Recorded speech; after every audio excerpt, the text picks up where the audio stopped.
12 ربیع الاول نہ تو رسول اللہ صلی اللہ علیہ وسلم کی پیدائش کا دن ہے اور نہ ہی آپ کی وفات کا دن ہے. اس دن کا اسلام میں کوئی سرے سے سر پاؤں ہے ہی نہیں.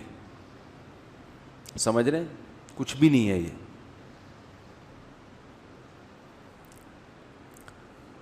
کیوں نہیں ہے؟ اتنے لوگ مناتے ہیں, اتنے لوگ کرتے ہیں.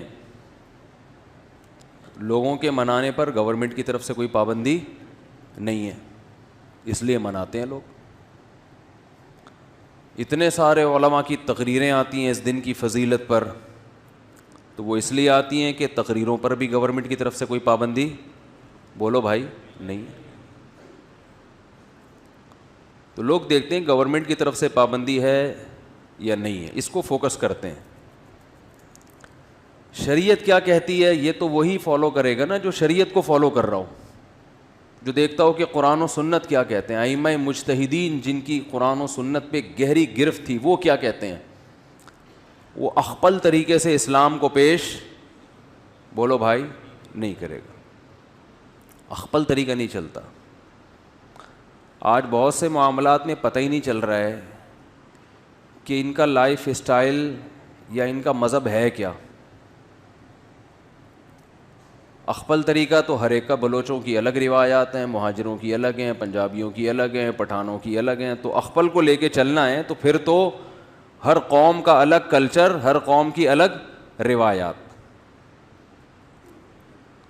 اسلام کو دیکھنا ہے تو پہلے میں 12 تاریخ کے بارے میں آپ کو بتا دوں. ہمارے پاس جو دلائل ہیں وہ سب سے پہلے قرآن ہے, ایسا ہی ہے نا. الحمد سے لے کے والناس تک پورے قرآن میں کہیں بھی نہیں لکھا ہوا کہ نبی صلی اللہ علیہ وسلم 12 تاریخ کو پیدا ہوئے تھے. آپ کہہ سکتے ہیں تو بہت سی چیزیں نہیں لکھی, تو چلو جو نہیں لکھی وہ پھر حدیث میں آتی ہیں. احادیث ہم دیکھتے ہیں تو کوئی ایک صحیح روایت بھی, صحیح حدیث بھی اس بارے میں نہیں ہے کہ آپ صلی اللہ علیہ وسلم 12 ربیع الاول کو پیدا ہوئے. آپ کو معلوم ہے آج کل انگریزی تاریخوں سے عربی تاریخ اور عربی سے انگریزی نکالنا آسان ہے یا نہیں؟ آپ اپنی ڈیٹ آف برتھ لکھیں, گوگل سے پوچھیں کہ جس دن میں پیدا ہوا اس دن اسلامی تاریخ کیا تھی, گوگل بتائے گا کہ نہیں بتائے گا؟ گوگل بتا دے گا بھئی یہ بن رہی ہے. ایک دن کا فرق اس میں ہو سکتا ہے 29 اور 30 کی بیس پہ, یا مفتی منیب صاحب کی وجہ سے یا پشاور کی وجہ سے ایک آدھ دن کا فرق, بولو بھائی, ہو سکتا ہے, اس سے زیادہ نہیں ہوگا. اتنی بات پر پوری امت کا اجماع ہے, صحیح احادیث سے ثابت ہے کہ آپ صلی اللہ علیہ وسلم ربیع الاول میں پیدا ہوئے اور پیر کے دن پیدا ہوئے. اب میں ریاضی کی کیلکولیشن میں جاؤں گا تو بہت لمبا ٹائم ہو جائے گا, تو ریاضی دان سے پوچھ لیں آپ. تو جس سال آپ صلی اللہ علیہ وسلم کی پیدائش ہوئی وہ آپ کی وفات سے 63 سال پہلے تھا. راجح قول کے مطابق 63 سال کی عمر میں آپ صلی اللہ علیہ وسلم کا انتقال ہوا.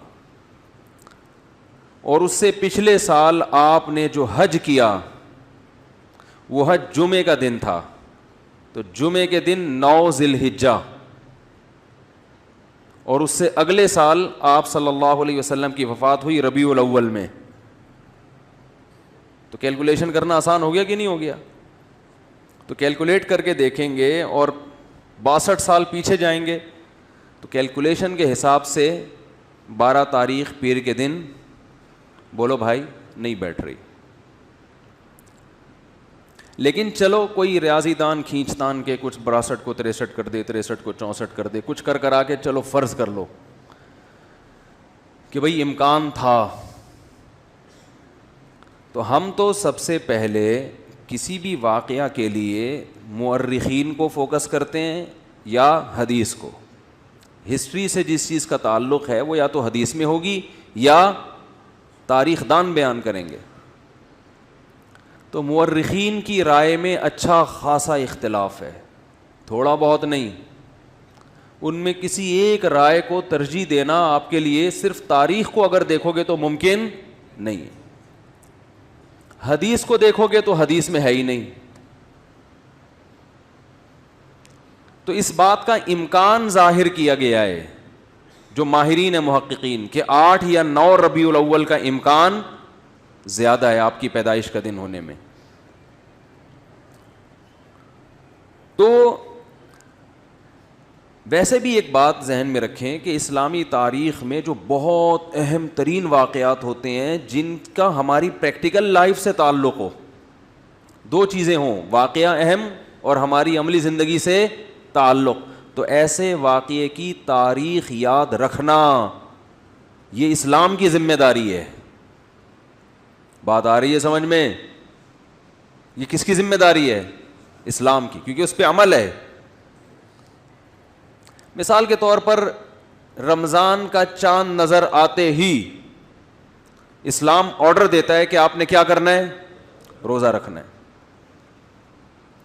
اب ماہرین بھول گئے کہ یہ والا مہینہ ربیع الاول ہے, شوال ہے کہ رمضان ہے, کیلکولیشن کر رہے ہیں, بوکھلا گئے. مورخین کا اختلاف ہو گیا کہ یار یہ رمضان ہے کہ شوال ہے کہ ذی قعدہ ہے کہ ذی الحجہ ہے, تو ہمارے روزے کہاں گئے؟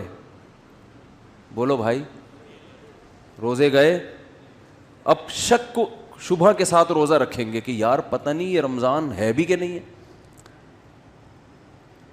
آپ کہہ سکتے ہیں پہلی تاریخ میں تو اختلاف ہوتا ہے کہ فرسٹ رمضان ہے یا نہیں, اس اختلاف کا شریعت نے حل بتا دیا. الصوم یوم یصوم الناس, جس تاریخ کو لوگ سمجھیں کہ پہلی ہے تو وہ کیا ہے؟ پہلی ہے. جس تاریخ کو لوگ سمجھیں کہ پہلی نہیں ہے تو وہ کیا ہے؟ وہ نہیں ہے. اور حکومت کو کا فیصلہ کیا بنا دیا اس میں؟ معتبر. اس کو یوم شک کہا جاتا ہے جس میں انسان کو تردد ہو, تو گورنمنٹ کو یہ اختیار حاصل ہے کہ وہ فیصلہ کر دے. لیکن رمضان ہی مشکوک ہو جائے کہ پتہ نہیں ہے کہ نہیں ہے, یہ الزام کس پہ جائے گا؟ اسلام پہ, معاذ اللہ اللہ پہ, کہ اللہ نے رمضان کے روزے تو فرض کر دیے لیکن رمضان کی اللہ نے حفاظت نہیں کی. تاریخیں گول مول ہو گئی ہیں, گڑبڑ ہو گئی ہیں. آپس میں اتنے فرقے بن گئے کہ ان فرقوں کی وجہ سے اب تاریخ کا ہی نہیں پتہ چلتا کہ یہ رمضان ہے یا شوال ہے. بیچ میں اتنے فرقے پیدا ہو گئے. تو اللہ نے وہ تمام چیزیں جن کا انسان کی پریکٹیکل لائف سے تعلق ہے ان کی تاریخوں کی حفاظت کس کے ذمے ہے؟ اللہ کے ذمے ہے. وہ کبھی دائیں بائیں نہیں ہو سکتے, کیونکہ پوری امت نے ایک دن رمضان یعنی رمضان کے مہینے میں روزے رکھنے ہیں نا. پتہ چلا جی ان کا رمضان کوئی اور ہے, ہمارا رمضان کوئی اور ہے, اور ہم کنفیوز ہو گئے اصل رمضان کون سا ہے. تو یہ حفاظت کون کرتا ہے؟ حج ذی الحجہ میں ہوتا ہے. تو ذی الحجہ جب آتا ہے تو ہمیں پوری امت کا اجماع ہے کہ ذی الحجہ جب آئے گا تو واقعی وہ ذی الحجہ ہی ہوگا, کیونکہ اس کے تواتر کے ساتھ اس کی حفاظت کی گئی ہے. اس میں اختلاف نہیں پیدا ہونے دیا اللہ نے, جیسے قرآن میں اختلاف نہیں ہے. پوری امت کا قرآن ایک ہے یا نہیں ہے؟ گرین کیا وائٹ کیا, زور سے آمین, آہستہ آمین, جتنا بھی لبرل ہوگا بولے گا قرآن یہی ہے. کیونکہ اسی میں اختلاف ڈل جاتا تو پھر ایک عامی آدمی کہتا ہے اللہ مجھے کیا پتہ چلے گا کہ تو نے قرآن میں نظر کی حفاظت کا حکم دیا یا نظر اٹھانے کا, کیونکہ اس کے پاس جو قرآن ہے اس میں کچھ اور لکھا ہوا ہے, ادھر کچھ اور لکھا ہوا ہے, پتہ ہی نہیں چلتا. تو پھر یہ اسلام میں ایک فالٹ ہونے کی علامت ہوتی معاذ اللہ کہ یہ فالٹ کس کا ہے؟ بولو بھائی, معاذ اللہ, یہ پھر اسلام کا فالٹ ہوتا کہ اس کو پتہ ہی نہیں ہے. عید الفطر کے دن کچھ احکامات ہیں. کیا ہے؟ روزہ رکھنے کی آپ کو اجازت نہیں ہے. ایک دن اسلامی تاریخ میں ایسا بھی آتا ہے, اس دن آپ کو غسل کرنا ہے. جو پورے سال نہیں نہائے ہوتے وہ سروس کرواتے ہیں اپنی. اس دن آپ نے مسجد میں آنا ہے, تکبیر کہنی ہے, 2 رکعت پڑھنے ہیں, شکرانے, عید مبارک. تو وہ پوری امت کا اجماع ہے کہ وہ کون سی شوال ہے؟ فرسٹ. اس میں اللہ نے اختلاف نہیں ڈالا. کہ وہ فرسٹ ہے. ایسا نہیں کہ کسی فرقے کے نزدیک 5 شوال ہے, کسی فرقے کے نزدیک 6 شوال ہے, کسی فرقے کے نزدیک 3. یہ چیزیں اتنی تواتر کے ساتھ بیان کر دی گئی ہیں کہ اس میں اللہ نے ذمہ داری لیے گویا کہ میں اس میں امت میں اختلاف پیدا نہیں ہونی. تو بیسک ہے نا, بیسک میں ہی ہو گیا تو ایک عامی آدمی غیر مسلم تو پاگل ہو جائے گا. اور تمہارا تہوار کون سا, میں تو یہی سمجھ میں نہیں آ رہا, کیا خیال ہے, وہ تو پاگل ہو جائے گا نا. اسلام کے 5 ارکان ہیں, ان میں نماز ہے, نمازوں کے اوقات میں اختلاف نہیں ہے. اختلاف اگر ہے بھی تو افضلیت کا.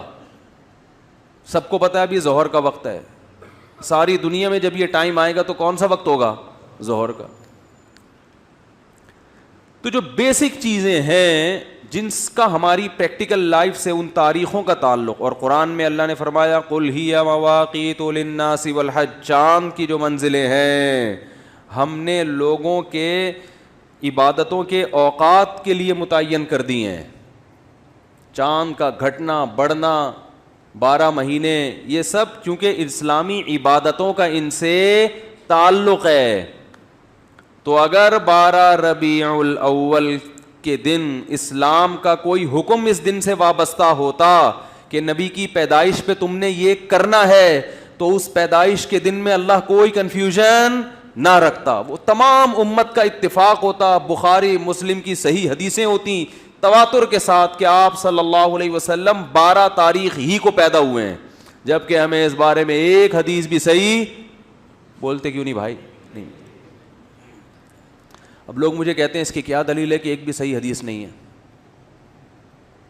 جو دعویٰ کرتا ہے دلیل اس کے ذمے ہوتی ہے, جو انکار کرتا ہے دلیل اس کے ذمے بولو نہیں ہوتی. میں نے 70 بھائی کو 1 لاکھ روپے دیے, وہ پی گئے. اللہ معاف فرمائے کچھ 70 بھائی بیٹھے ہوں تو ان کے علاوہ کی بات کر رہا ہوں. وہ میرے خلاف عدالت میں کیس کیا, میں نے ان کے خلاف عدالت میں کیس کیا, انہوں نے 1 لاکھ روپے لیے ہیں. 70 بھائی نے کہا نہیں لیے.